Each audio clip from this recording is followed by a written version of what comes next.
Mitchell, you have some guests with you today? Or a guest, I should say.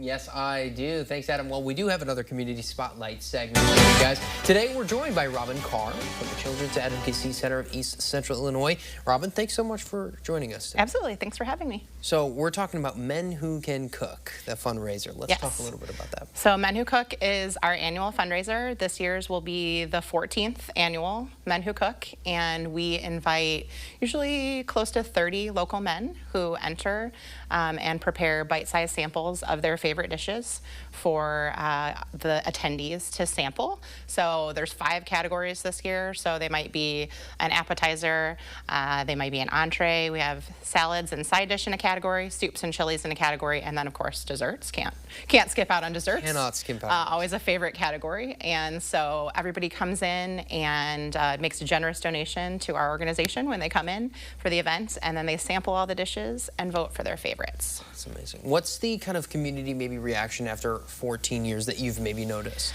What I will say is we have a core group of people who really love this event. Our doors open to the public at 6 p.m. and there's a line and the room fills pretty much immediately. We have been holding the event at the Lifespan Center in Charleston for the last several years. It's a wonderful facility.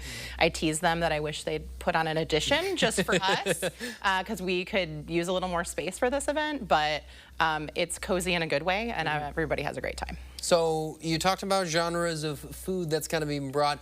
What are some of the highlights that you can maybe think back on in terms of some of the dishes that were brought there? You know, we see it all. I mean, sometimes it's as simple as somebody's really great chocolate chip cookie, or it's something fancy. Like, I remember one year there was a soup that I had to have the chef explain to me what it even was. Oh, wow. So we have folks who really love to aspire to be very chefy, and then we have a lot of just what you expect to find on a Midwestern table. And honestly, I think sometimes those traditional favorites go over better with our crowd than something fancy. Those classic chocolate chip cookies go a long way. Yeah. Sure. And this is a competition, so there is, I have to assume, some awards. There are. So each category will have a first, second, and third place winner, and they receive trophies. And then the coveted Master Chef title will be awarded to the overall winner of the event.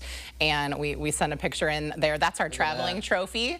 And so we're getting ready to put the name of the winner from last year on the traveling trophy, and that stays with the chef until the following year. So there's a lot of bragging rights that come along with this, of course. I imagine. But it's all at the end of the day about supporting the work that our center does. Real quick, right before we wrap, where can people find more information?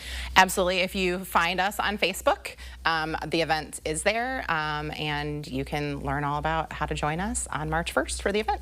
Awesome. Thank you so much, Robyn. Thanks for having me. Well, you can, of course, learn more about this event, including others in our community. Just head to WCIA.com/community.